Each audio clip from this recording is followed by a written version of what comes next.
Without wasting any time let's start our session with shear force. इसको हम definition के साथ साथ समझते हैं कि होता क्या है ये। तो फर्स्ट द इंटरनल ट्रांसवर्स और टेंजेंशियल फोर्स। तो पहले तो पता करते हैं कि ये ट्रांसवर्स और टेंजेंशियल फोर्स है क्या। तो जब मैंने टेंसाइल और कंप्रेशन फोर्स बताया था तो मैंने कहा था कि ये जो दो फोर्स है ये हमेशा एक्स एक्सिस के अलोंग लगेंगे, इसीलिए इसको एक्सियल फोर्स कहा जाएगा। ठीक है, उसी तरह समझ लो मेरा एक ये मेरा एक्स एक्सिस हुआ, ये मेरा वाई और ये मेरा जेड। ठीक है, तो जो एक्स एक्सिस पे लगता है ना, यानी ये जो एक्सिस है ये अपना लॉन्गिट्यूडनल एक्सिस है। ये क्या है मेरा एक्स एक्सिस पे जो लगेगा, ध्यान से सुनना, लॉन्गिट्यूडनल एक्सिस होगा, लिख देता हूं। उसी तरह जो मेरा वाई और जेड एक्सिस पे लगेगा, जो मेरा वाई और जेड एक्सिस पे जो भी फोर्स मेरा लगेगा वो मेरा इस एक्सिस पे जो भी लगेगा वो होगा ट्रांसवर्स फोर्स, क्योंकि ये ट्रांसवर्स एक्सिस पे लग रहा है। ठीक है, ये समझ में आ गया कि ट्रांसवर्स और टेंजेंशियल फोर्स क्या है।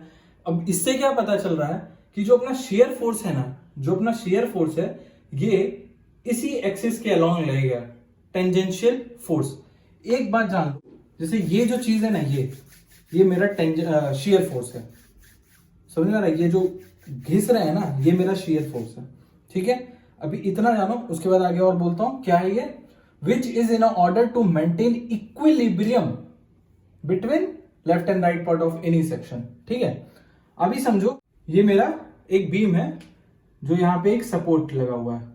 ठीक है, अब जब मैं यहां से एक P फोर्स अप्लाई करूंगा, यहां से जब मैं एक P फोर्स अप्लाई करूंगा तो ये बेंड होने लगेगा, ये जो चीज है यहां से बेंड होने लगेगा, लेकिन इतनी आसानी से नहीं होगा। क्यों? क्योंकि यहां पे सपोर्ट लगा हुआ है, और ये जो सपोर्ट जो मेरा है ना, ये सपोर्ट जो फोर्स है, जो मैंने रिस्पॉन्स बताया था, तो ये रिस्पॉन्स किस तरफ करेगा, ये ऊपर की तरफ रिस्पॉन्स करेगा, ये कुछ इस तरह रिस्पॉन्स करेगा। और मेरा फोर्स किस तरफ लग रहा है, डाउनवर्ड्स की तरफ लग रहा है। मैं अगर इस तरह फोर्स लगाऊंगा तो इजिली तो बेंड नहीं हो जाएगा, ये इजिली तो टूट नहीं जाएगा, ये इजिली तो इससे अलग नहीं हो जाएगा सपोर्ट से। सपोर्ट क्या करेगा कि उसको जकड़ के रखेगा, उसको पूरा जकड़ के रखेगा।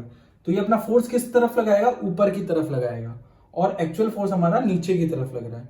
तो ये जो अपोजिट जो फोर्स लग रहा है ना अपना, ठीक है, ये जो इक्वल एंड अपोजिट जो फोर्स लग रहा है ना, यही अपना शेयर फोर्स होता है।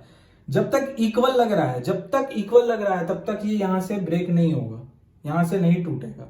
लेकिन जहां ये मेरा जो फोर्स है वो इसके अपवर्ड फोर्स को एक्सीड कर गया, उससे ज्यादा हो गया, तो यहां से टूट जाएगा। ठीक है, तो इसमें एक और पॉइंट अपना आता है, क्या आता है कि equal and opposite force, equal and opposite force, और कौन सा, तो ट्रांसवर्स फोर्स। ठीक है, ये भी लिख लेने का।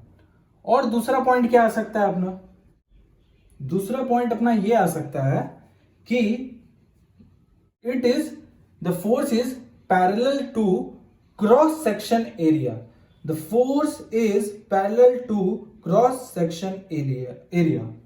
ठीक है, अब इसमें एक और टर्म इंट्रोड्यूस होता है अपना, विच इज शियर फेलियर। तो शियर फेलियर पता है कैसे होता है। अभी चलो हम बीम पे आ जाते हैं कि ये अपना कोई भी बीम है। ठीक है, अब इसमें सपोर्ट नहीं लगाया हूं, नॉर्मल समझाने के लिए दिखा रहा हूं कि ये अपना एक नॉर्मल बीम है। अगर इसमें दोनों तरफ से फोर्स लगेगा, ठीक है, इसमें मेरा दोनों तरफ से फोर्स लगेगा तो ये ब्रेक हो जाएगा। ज्यादा अगर एक्सीड हो गया एक दूसरे के फोर्स से तो वो एक्सीड होके टूट जाएगा। तो ये किस तरह टूटेगा पता है, वो यहां से टूटेगा, ये कुछ इस तरह दिखेगा आपको, इस तरह दिखेगा। और यही जो ब्रेकेज होगा ना, इसको हम लोग बोलेंगे शियर फेलियर। ठीक है, सो एक बार और रिवाइज कर लेते हैं कि द इंटरनल ट्रांसवर्स और टेंजेंशियल फोर्स ये क्या होता है। तो जो अपना एक्स एक्सिस पे लगता है वो अपना लॉन्गिट्यूडनल एक्सिस होता है, और बाकी जो होता है वो ट्रांसवर्स एक्सिस होता है। तो जो अपना ट्रांसवर्स एक्सिस पे लगेगा वही होगा अपना ट्रांसवर्स फोर्स या फिर tangential force, which is in order to maintain equilibrium अब ये इक्विलिब्रियम कैसे मेंटेन कर रहा है कि अगर इक्वल फोर्स लग रहा है, ठीक है, अगर ये फोर्स नहीं लगेगा, ये अपवर्ड फोर्स नहीं लगेगा तो ये ब्रेक हो जाएगा, ये टूट जाएगा, ठीक है। तो इसीलिए ये सपोर्ट जो है इसको पकड़ के रखेगा ताकि ये टूटे ना, तो दोनों तरफ सपोर्ट बना के रखेगा। अगर मैं दोनों तरफ से इक्वल फोर्स लगा रहा हूं तो जो फोर्स रहेगा मेरा वो नेग्लेक्ट हो जाएगा। दूसरा क्या पॉइंट है, इक्वल एंड अपोजिट फोर्स। तो इक्वल फोर्स लगेगा, अपोजिट फोर्स लगेगा, तभी तक ये शियर फोर्स मतलब मैनेज कर पाएगा, वरना टूट जाएगा अगर एक्सीड हो गया तो। दूसरा, force is parallel to cross section area, अपना क्रॉस सेक्शन एरिया है, ठीक है, यहां से पैरेलल फोर्स जा रहा है, ये चीज है। अब ये शियर फेलियर कैसे होगा, तो शियर फेलियर कुछ इस तरह दिखेगा, ठीक है, ये इस तरह करके टूटेगा। Okay, moving on to bending movement. अब बेंडिंग मूवमेंट क्या है कि it is the reaction induced, ये एक रिएक्शन है, ठीक है, ये याद रखना, रिएक्शन है when an external force applied on the element resulting the element to be bend, ठीक है।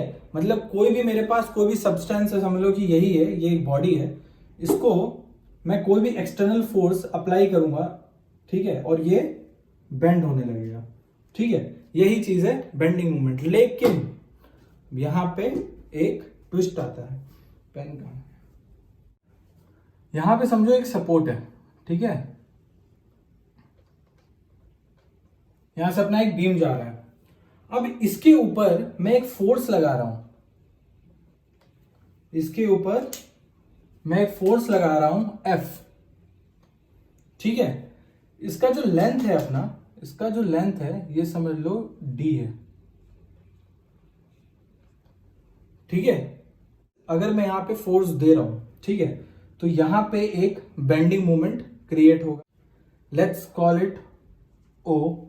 अब मुझे इस पॉइंट पे कितना बेंडिंग मोमेंट लग रहा है, इस फोर्स की वजह से, इस डिस्टेंस पे, इस जगह पे कितना बेंडिंग मोमेंट लग रहा है, तो ये किस तरह फाइंड करूंगा मैं कि यहां पे लिखूंगा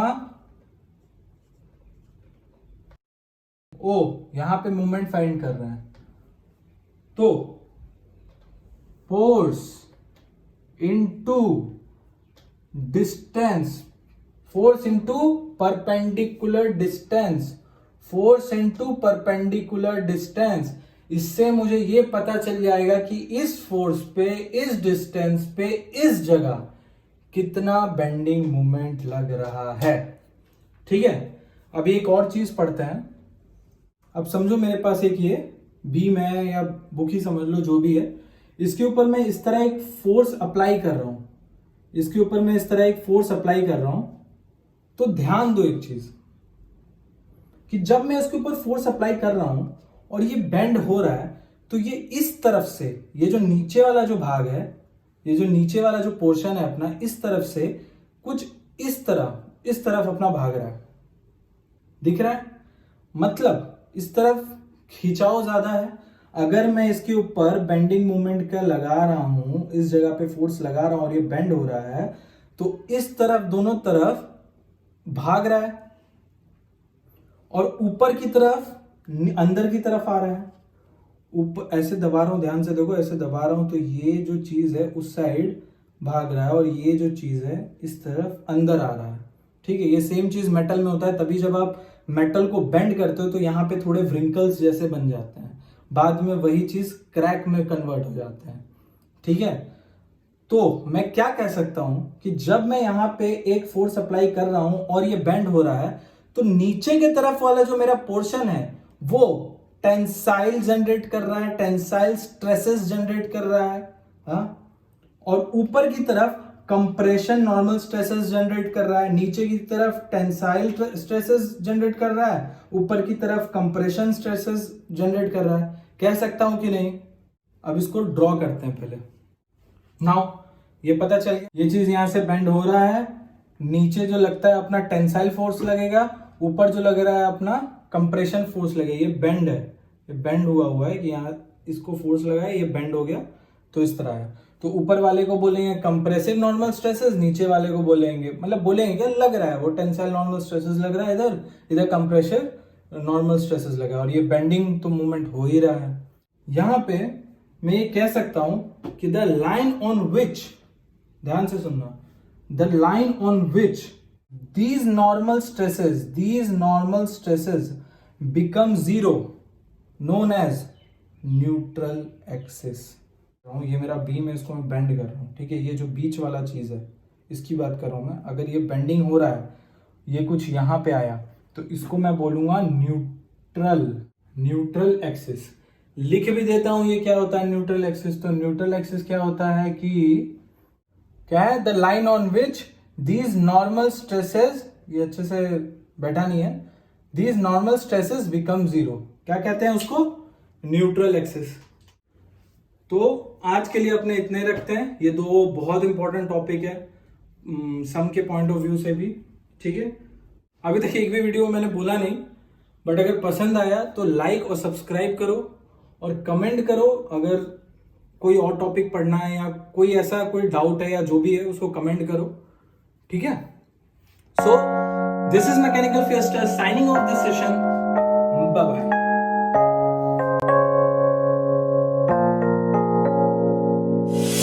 유난히도 캄캄한 밤에 나 홀로 너를 생각하네.